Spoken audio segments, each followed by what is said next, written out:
very much, May. Ladies and gentlemen, it's great to be here.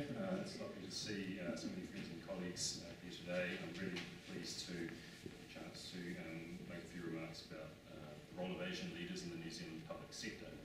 The problem, of course, coming at the end of three very distinguished and insightful speakers is that they generally say everything that you wanted to say already, so I hope it's not going to be too repetitive. Maybe what I can give you is some reinforcement of some of the messages that have already been given. So I really wanted to reinforce two propositions. One is that diversity of thinking within the public and the private sectors is going to be probably the most important path to greater creativity, innovation and sustainability in all of our organisations. And secondly, from a New Zealand economy's perspective, promoting an internationally connected economy is an important path to prosperity and higher living standards for all New Zealanders, both currently and future. The Treasury is investing a lot of energy in both of these themes, and what I'd like to do in the rest of my few minutes is just give you a bit of a flavour of how we're thinking about it.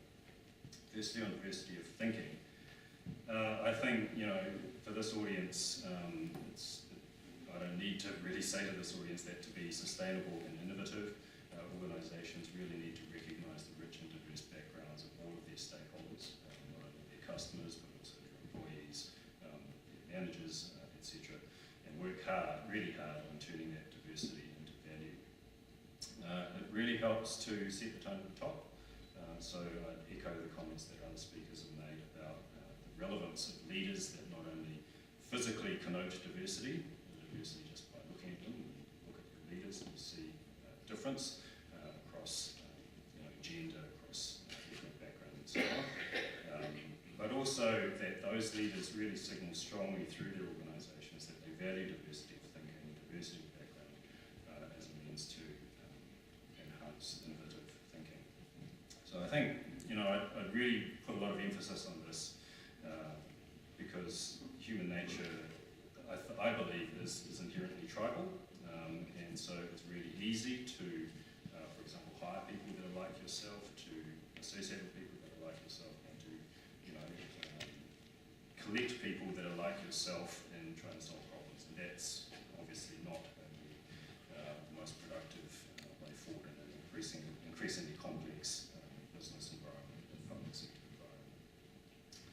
environment. That being the case, we need to, in my view, as I said, really put a lot of energy into cascading this value on diversity through our organisations and really support those people in our organisations who are prepared to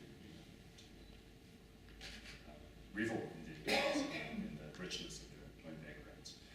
It's partly one of the great values, I think, of this organisation that we're here to support today. The first duty of Asian leaders in the public sector, I want to say, like that of everybody else in the public sector, is to be really, really effective at what you do. We are important role models, but the great value of being a good role model is to be effective. That's really our first duty, I think. You can also, in being really effective at what you do, promote diversity of thinking and add even more value by the way you go about your jobs, be that positively disruptive influence that can make all the difference to innovation. So that's all pretty inward-looking. Now we're about sort of outward-looking as we look outwards from New Zealand and we observe a bunch of external forces. We should also recognise, and again this will be no surprise to anybody in this room, that we're a very small country that is quite distant from its markets, and there's plenty of evidence around that those two factors do materially hold us back in terms of prosperity and GDP growth and productivity and the rest of it. So we need to make a really big effort to connect internationally and as a means of overcoming those natural geographic handicaps, if you like. We're in an Asian century, again, no surprise, people have talked about that, Ruben's talked about that, giving you a lot of numbers, so there's a huge opportunity, a growing opportunity for Asian leaders across the private and public sectors to help New Zealand capture some of that opportunity. There's lots of activity across the public sector on exactly that topic. how we can use the New Zealand Inc. Agencies offshore, essentially a very large multinational with offices in lots of far-flung destinations. We're doing a lot in the public sector to try and connect together all those different offices and different activities, trade and enterprise, FAT, education, immigration, etc. All of these agencies offshore representing New Zealand, a lot of effort to say, well, how can we maximise those opportunities by working better as a team? Again, previous speakers have talked about that.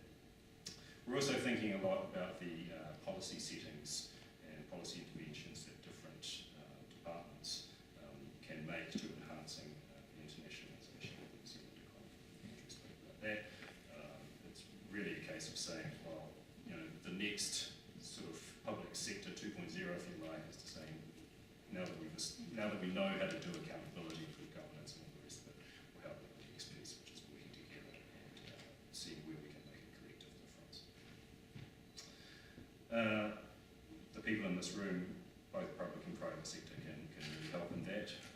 You know, we're making a huge effort in the Treasury to get out of the building, to talk to stakeholders, to talk to businesses, especially those Asian-focused businesses that you know, are the future of our international connections with the region, to understand how better public service can both serve those businesses and can improve the package of policy settings around internationalisation to facilitate increased depth into those markets.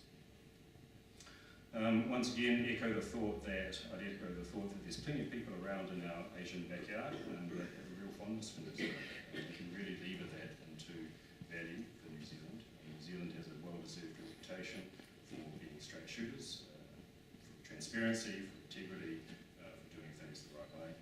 We can do a lot to promote that in our engagement with the region. I think it really resonates, and we can use that. So Asian leaders everywhere, especially, including in the public sector, what's our role and responsibility in this? I think it's quite a special one, not just because of who we are, which people have spoken about, but also because we can act on behalf of New Zealand as interlocutors, translators, ambassadors, friends, connectors to the region, as previous speakers talked about already. I'd like to finish on the note of diversity of thinking again. Some people would call it cultural literacy. What does it look like? Well, I think it's an ability really to comfortably and seamlessly smooth the waters between different ways of life, different ways of doing business, different ways of governing. All of these things, of course, are interconnected and systemic. So the whole thing about cultural literacy and fluency is that it takes time to develop, it takes a lot of practice, and it takes a lot of humility. Understanding and navigating all of that should really come quite naturally to us as Asian people, you know, living in New Zealand. It's an important challenge.